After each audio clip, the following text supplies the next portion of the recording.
Well, a couple of significant developments in recent days concerning the Dueling efforts to put a question to Albertans, to ask Albertans directly about our future in Canada. One of them concerns the effort by separatists to force a referendum. The other concerns the effort by a pro-Canada group to also put a question to Albertans, but to beat the separatists at their own game. As far as the separatists are concerned, the Alberta Prosperity Project has submitted a petition question, a constitutional question, to Elections Alberta. The chief electoral officer this week decided he would refer that to the Court of King's Bench to get some clarity as to whether it would be a constitutional question. And this is something that is spelled out in the legislation passed by this government. Although it was interesting to see the Premier and the Justice Minister both publicly call on the chief electoral officer to withdraw that reference. So we'll talk about that. But as mentioned, the other development, the chief electoral officer has now given the green light to the petition effort by the pro-Canada group to go ahead and start collecting signatures. A lot of signatures that need to be collected by October 28th. Now, this is, as mentioned, trying to beat the separatists at their own game, phrase the question a certain way, reverse the yes-no dynamic. So joining us to talk about developments this week and where things go from here, Thomas Lukaszuk is a former Alberta MLA and cabinet minister, including as deputy premier. He's the founder of this group, which I believe is still called Forever Canadian, although the release from the chief electoral officer calls it Alberta Forever Canada. Nonetheless, Thomas Lukaszuk, great to have you with us. Welcome to the program. Hi there, Rob. Thank you for having me. By the way, if you don't mind, I'll correct. It's Forever Canadian Group. Forever Canadian. Okay, so well, the release from the chief electoral officer makes reference to Alberta Forever Canada. So what's probably error on the side of Elections Alberta. But I'll tell you one thing. I am not surprised because they have been doing an incredible job. Just so everybody appreciates what it took. No other province in Canada has ever had a citizens' initiative legislation. It was just brought in recently by Jason Kenney. So, and it never has been used in Alberta. So there's no precedent. So Elections Alberta had 30 days to put together the entire procedure and everything in order for us to be able to go ahead. So if they slipped up on a part of the name, they have my forgiveness. I wasn't sure if maybe the name had changed or if there's something. No. It's Forever Canadian. It's Forever Canadian. That's right. And our website, by the way, and our website, by the way, is forever-canadian.ca. Okay. So let's talk about this decision. So you submitted the petition to the chief electoral officer. What needed to happen now leading up to this announcement today? Okay, so the commissioner had 30 days to make a determination whether my question meets a variety of legislative requirements. The most important being the reference case in Quebec, which is a Supreme Court of Canada decision, then our Canadian Constitution, and all provincial legislation. And our commissioner has determined in those 30 days that yes, our question complies with all those legal requirements. It is clear. It isn't, confusing to a potential reader, and it asks for a yes or no answer. So we have fulfilled those requirements. So now, as of today, we have been approved. But in the meantime, also Elections Alberta has been putting together all the rules, what the petition is going to look like, how it's going to be handled, how are we going to transmit data and information, how will it be delivered back, how will the people who will be collecting, our volunteers who will be collecting the signatures, how will they be credentialed? So while Elections Alberta was building their airplane while flying it, we were building our airplane while flying it. But I would say our job was even a little bit more difficult because Elections Alberta was creating the rules, yet we were building a campaign not exactly knowing what the rules will be.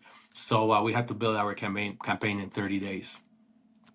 I guess adding to this is the fact that, we've got rules that apply to referendums on policy questions and rules that apply if it's a constitutional question. And the separatist group, the Alberta Prosperity Project, they've submitted a petition on a constitutional question. So the chief electoral officer is referring that to court. And as you saw, that got some pushback from the Premier and the Justice Minister. But your question is different then in that sense. Yes. Well, the proponents of the other question, especially the lawyers in that group, should know that you cannot ask an unconstitutional question. You cannot ask government to break the law, to break the Constitution.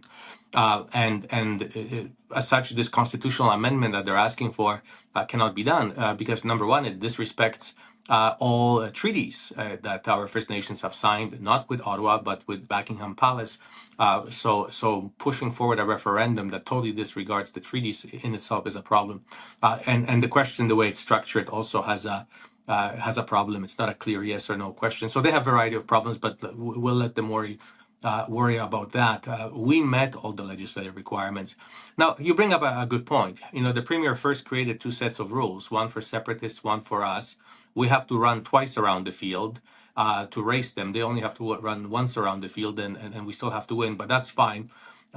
If it was the separatist question, they would have to collect half the signatures in twice the time and have a very much relaxed rules for fundraising. But it is what it is. The Premier is trying to tilt the field any way possible to help the separatist movement. Yesterday, she actually even took an unprecedented step where a Premier of a province is telling Elections Alberta what to do, an independent officer. I will be wondering how the next elections in Alberta will be run when it is actually the Premier who's telling Elections Alberta, who organize elections, what to do. And she's also interfering with courts. But that's just noise. We now have, even though we haven't launched our campaign, over 3,000 volunteers. We have to get them all registered with Elections Alberta, and there will be thousands more. We have to get those petitions into their hands, and they will be hitting rodeos and farmers markets and door knocking on your door and showing up wherever possible to collect the number of signatures that we are required to collect. And we will do it. Yeah, it is interesting, as you know. I mean, the chief electoral officer, this is all new, and they're doing their best to make sure that they're doing everything right. So in the case this week where the law says a question cannot contradict the Constitution, the chief electoral officer should get clarity from the court. You've got the chief electoral officer following the law, and then you've got the Premier and the Justice Minister kind of telling him that he shouldn't. Well, what they really are doing, and I'm expecting some lawyer, I don't have time to do this now. Some lawyers should actually file complaints in court and charges, because the Justice Minister right now and the Premier are counseling Elections Alberta to commit a crime, to break a law, not to follow a statute which dictates how they do their work. For some it's difficult to understand because this is sort of inside baseball politics, but the organization that sets up all elections in Alberta to make sure that they're fair and independent, and they manage referendums like this one and petitions, they are 100% independent of government, of the Premier. The only report to the Alberta legislature, to all MLAs in the legislature, they're 100% independent of government, just like our courts are 100% independent of government. For a Premier to step in and say, Mr. Commissioner, I am not happy with your decision. I want you to reverse your decision, and I want you to allow separatists to have their application go forward as well, does two things. She is interfering in independent offices, and that opposition should be calling for her to step down because of that. But the second thing is, now she finally came out and told us which side she's on. She now is compelling Elections Alberta to allow the separatist petition to go forward. So she no longer can say that she is pro-unity, pro-Canada, if she is now willing to break the law to make sure that separatists have their shot at it, and they won't. At the same time, I mean, the Premier could just call a referendum herself if she thinks the question should be framed a certain way, or if she likes the question the separatists are putting forward. Are you worried that could actually happen, that the Premier could somehow short-circuit this whole process? No, because my question still goes forward. There is nothing that the Premier can do to my process. Elections Alberta is independent. They ratified this process, and we're going forward. The Premier can call an election. She can have 5 of her own question. My question is still going forward, and she will have to deal with it. We live in a democracy, and premiers are not omnipotent. This is not a dictatorship. She simply has to work within the rules that govern what premiers can and cannot do. The fact is, yes, she can have her own referendum, but her number one priority right now is to remain being premier, to stay in power. She has caucus members who are pro-separatists. So she's walking this sort of fine line between those in caucus who are pro-Canada and those who are not. and she's trying to satisfy them both. And Rob, we all know, not only in politics but in life, if you try to please everybody, you end up pleasing nobody. And I think that's where she's heading. So let's remind people then what your question would state. How have you designed it? Should Alberta remain in Canada? It's just that simple. And the answer is yes, of course. So yes is to stay, whereas the separatist question would be yes to leave. To leave. And they were building their campaign for over a year and a half, asking their supporters to vote yes. But now yes means actually staying in Canada. Mm-hmm. And so let's talk about the process now. So Elections Alberta has now triggered this process. So now I guess the clock is ticking. What needs to happen here?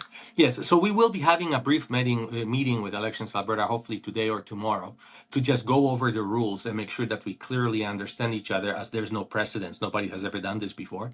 And then shortly after, within a day or two, we will be launching our campaign, which means we need anybody, and we need thousands more people, volunteers who are willing to collect the signatures to register on our website. Rob, if you don't mind, I'll repeat it. It's forever-canadian.ca. And then we will register those canvassers with Elections Alberta. They will be approved by Elections Alberta, and then Elections Alberta will mail them their credentials. So they will get a badge and everything. So when they're collecting signatures, everybody will know that those are the official signature collectors for Elections Alberta. And so October 28th is the deadline, as you understand it then? That is correct.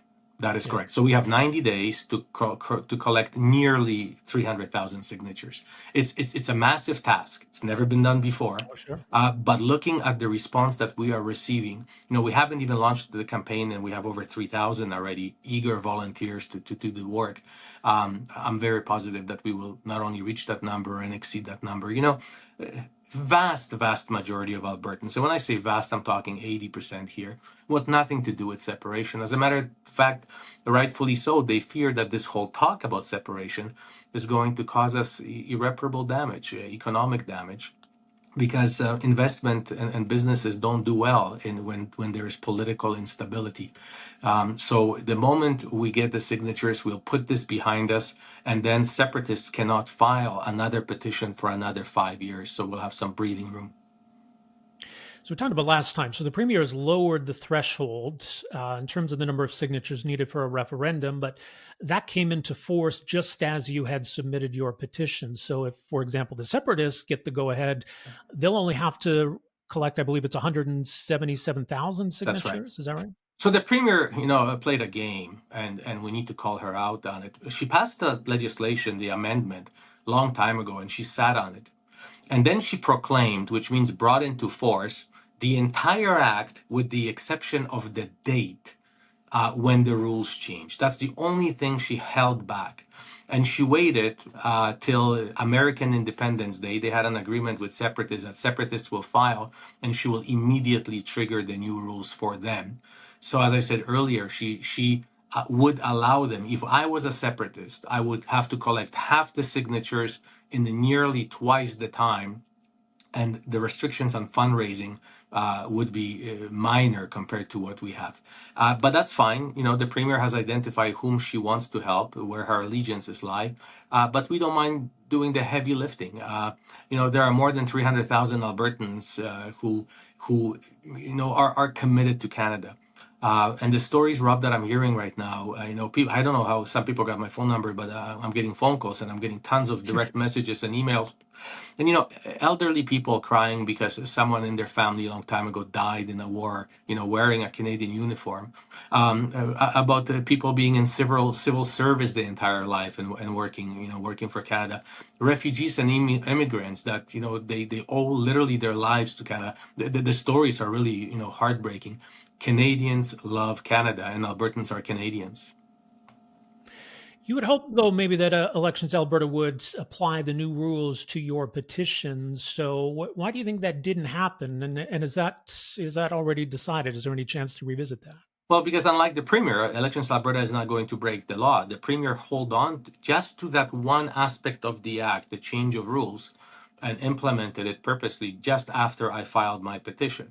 And she knew I had to file it before the separatists, or the separatist petition would go forward. So, it was she forces us to enter a fight with one hand tied behind our back, but that's fine. That's what she chooses to do, and I hope, or I think, that Albertans will judge her accordingly at election time. But Elections Alberta put the rules actually based on the act. Now, we think that there could be a possible judicial challenge of whether the old or newer rules should apply to us. But Rob, we have 90 days. We're laser focused on collecting signatures. But our lawyers, just so you know, our lawyers are reviewing that. Because it's simply patently unfair. Everybody who looks at the situation knows that the field has been tilted; it's skewed towards separatists. But you know what? Not everything in life is easy. Some people have to fight harder for the same outcome, and we will simply do that. Yeah. And again, so folks know, and the way the rules are written, that if this petition succeeds and this is the question that gets put to Albertans, that's it. There can't be another petition. There can't be another referendum on the same issue. Correct. And the Premier, by the way, at the end has an option. There doesn't have to be a referendum. Because of the fact that we are applying under the policy directive, the Premier simply can bring a vote to the legislature where all MLAs will get to vote on adopting anti-separatist policies, which means that there is a number of pieces of legislation, the Alberta Sovereignty Act and others, that she would have to pull back on and adopt, like she should, a pro-Canadian approach to governing our province. So she has that choice, but I don't anticipate that she will do that, having at least 14 MLAs and half of them cabinet ministers who are pro-separatist and who would actually vote against that. So, her main goal right now is to keep her caucus united, because if they split, she loses the next election, and she will do everything in her power to keep both sides happy. Yeah, and she is worried about the split, and she has said as much publicly. So I think there's a lot there. But Rob, what's disheartening? Sorry for interjecting, Go but ahead. what really is not only disheartening but troubling is that we have a Minister of Justice who's a lawyer, a member of the Law Society, mind you, a junior lawyer at best, but is a justice minister after all.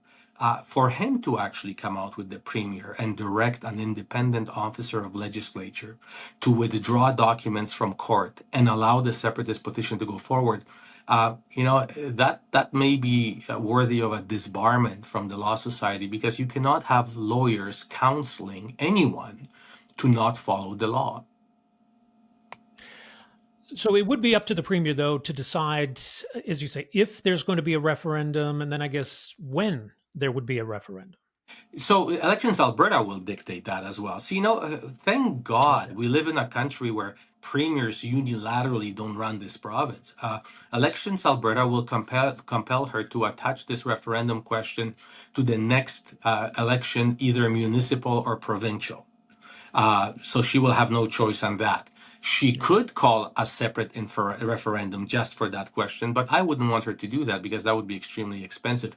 What I would hope is that we don't actually have a referendum, that the Premier adopts pro-Canada policy and stops this nonsense with separation, and our petition actually allows for that to happen. Well, it's an interesting point, because I do wonder if the separatists are being stymied in their efforts, what if they throw their efforts behind you and say, well, a referendum on this question is better than no referendum. Let's support Thomas Lukaszuk and let's have it out.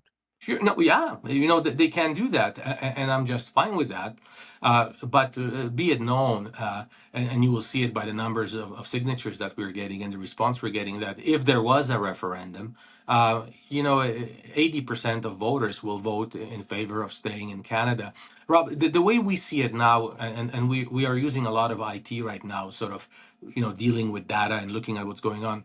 About 10% of Albertans actually want separation. They would sign on a dotted line today. Most of them would like to join the United States. There is another 10% that are sort of intrigued by that idea, and they say, interesting. Maybe we should use it as a leverage, but are not committed to the idea, but are willing to entertain it. The remaining 80% of Albertans want nothing to do with it. Does it mean that they're happy with status quo, that they love Ottawa and they love the federal government and they love the way we get along with other provinces? No. But they are rational enough to know that there are processes to resolve those problems. And actually, part of being Canadian is having those problems. We have a country where there is continuous push and pull between provinces. That's what makes us work as well as relatively compared to other countries we work. But they want nothing to do with separation. They love our maple leaf flag. They're proud Canadians. And they're smart enough to know that the whole idea of Alberta being a separate country, landlocked country, is simply not making any sense. Okay, so the process now to gather these signatures, and I mean, you mentioned the website forever-canadian.ca, but just so people know, like this is not a website for gathering signatures. Like this all has to be done in person, actual signatures, verified. There's a lot to this. Yeah, well, the process is archaic, and I will have that discussion with Elections Alberta, but we can't change it. It is what it is. But yeah, it's the good old pen and paper. Each page only has 6 signatures. So imagine 300,000 signatures, and each page only has 6. Canada Post being used. I will have to actually physically deliver. I imagine a massive U-Haul worth of petitions. So it's sort of done the way things used to be done, but that's the way this legislation is drafted. And what's funny is this is actually a pretty new piece of legislation. Jason Kenney brought it into force when he was being pushed against vaccinations and masks and everything else. He says, well, if you want to create your own law, here's a legislation, create your own law. And it wasn't used until I used it for a first time. I don't think Jason Kenney intended for that petition to be used that way. Well, although, I mean, at the same time, I mean, Jason Kenney, I think, is going to be a strong voice for Canada once we get to that point. So I think that's important that there are those champions. And you know what? And this is sort of the beautiful thing about this process. I wish this process didn't have to happen. I wish no one in Canada would be discussing separatism. But since we are forced into this process is actually bringing all of us together. On our team, and we have a pretty robust team of sort of leaders in this. We have Liberals, we have NDP, we have Labour Movement, we have Conservatives, and we have ultra Conservatives. We have the old Reformers working with us. And I know that Premier Jason Kenney just indicated a willingness to work with us as well. Lukaszuk and Kenney are like oil and water. We never mix together. And on this issue, I will be proud to stand next to him at the same podium and say, yes, we don't agree politically on many things, but we are Canadians, and we will die in trenches for Canada together. Yeah. All right. So as noted, for now, Elections Alberta is referring to it as Alberta Forever Canada. It is Forever Canadian, as you've clarified, forever-canadian.ca. And there'll be more information coming about how people can volunteer and where they can go to get their signatures down. That's right. On that website, you can already register as a volunteer, or if you want to donate money. This process, unfortunately, is expensive as well, the logistics of it. So you can do that right now. But once we unveil the campaign within the next literally few days, the whole website will be robust. We will be answering most questions. We will be actually in real time answering questions, because I'm sure a lot of Albertans will have a lot of questions because we've never done this before in Canada. So we are prepared for all that. But now, Rob, to finish off, we live in an amazing country. And this country seldom asks anything of us, but it gives us a lot by way of opportunities compared to anywhere else in the world. For our first time in Alberta, we have an existential crisis. And now, as much as we say we love Canada and we're proud of being Canadian, now is the time to put your pen to paper and actually sign on the dotted line. Because if we don't, who knows what this new Canada is going to look like. All right. Well, much more still to come. Again, forever-canadian.ca. Thomas Lukaszuk, appreciate the update and the overview. Thanks so much for making some time for us here. Thank you, Rob. I really appreciate it.